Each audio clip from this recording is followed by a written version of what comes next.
Throughout the semester, I was able to explore many aspects of the digital world, including what it is, how it is used, why it is used, and the advantages as well as disadvantages that it offers. In this class, I had the chance to explore this through the use of various apps, readings, and projects. The digital world is a huge aspect of modern society, and it is a platform for communications that are both professional and personal.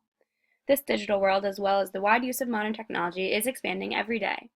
And in order to adapt to this expansion and understand it, we must learn to become digitally literate. So how exactly has this course helped me to become more digitally literate?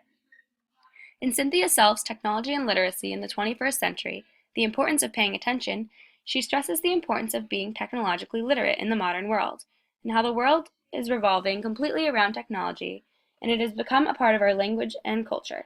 The skills that come with being digitally literate are expanding every day as technology and the digital world grows. Self defines technological literacy as social and cultural context for discourse and communication, as well as the social and linguistic product and practices of communication, and the ways in which electronic communication environments have become essential parts of our cultural understanding of what it means to be literate.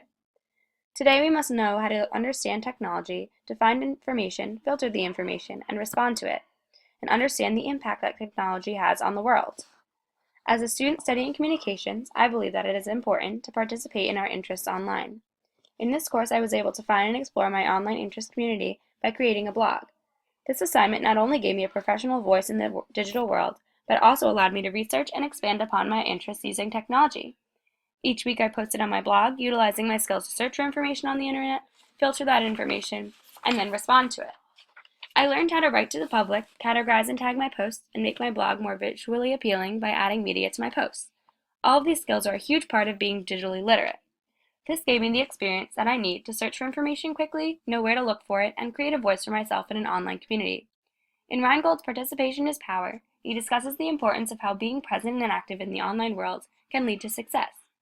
Reingold writes, "In the world of digitally networked publics, online participation, if you know how to do it, can translate into real power." This is exactly what the blog assignment set me up for. Throughout the course, I was also assigned to use the apps Twitter, Pocket, and Zeit, all of which enhanced my digital literacy skills in some way. Twitter allowed me to find and post information based on who I follow. Pocket is an app that allowed me to save articles and information for later use, making it easier for me to research using multiple sources. Zeit is an app that I use to find information based on my interests and post this information to Twitter or save it to Pocket. I was expected to tweet multiple times a week, share and find information for my blog using Zeit, and save this information on Pocket. As a class, we used Twitter as a means of class participation. We were encouraged to tweet during class about how we were discussing or reading using the CTPF15 hashtag, which grouped all of our tweets together. This allowed us to write about our thoughts, reactions, and opinions regarding what was going on in the class.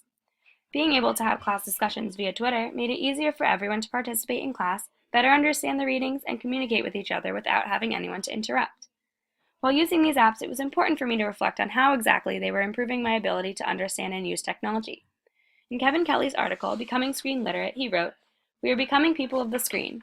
The fluid and fleeting symbols on a screen pulls us away from the classical notions of monumental authors and authority." Kelly took notice of the switch in society to rely on technology for information. Since we are, quote, people of the screen, we must be able to know how to understand technology and use it to post, filter, and search for information. Twitter, Pocket, and Zeit all enhance my ability to understand technology by allowing me to properly filter information, save the information, and participate in this information. Another assignment that allowed me to enhance my digital literacy skills was the One Notebook, One Phone, and 48 Hours assignment.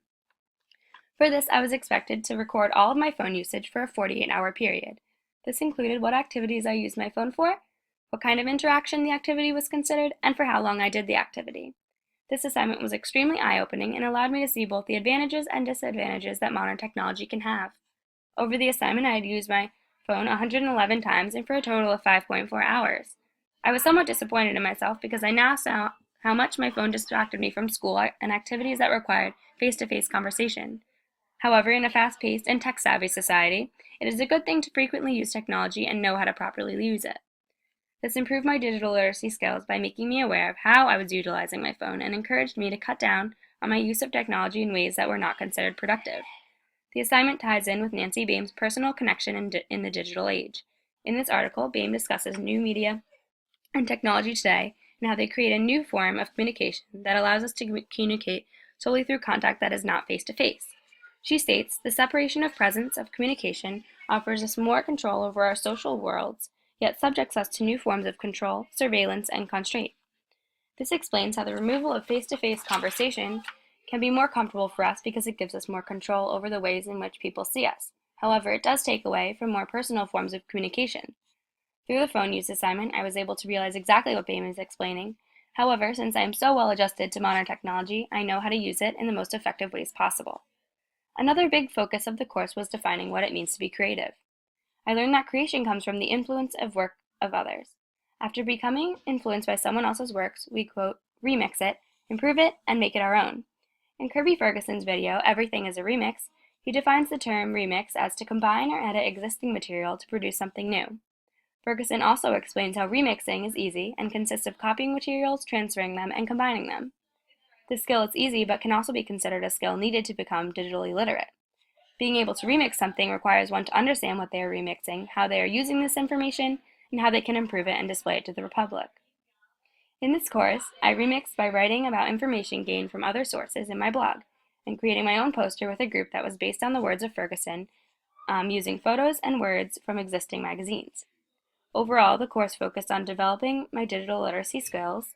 I experienced what it means to be digitally literate through creating a blog that allowed me to effectively write to the public, using various apps to look for, filter, and find and post information, and tracking my phone usage to see how much of an impact technology has on me, and by researching what it means to be creative.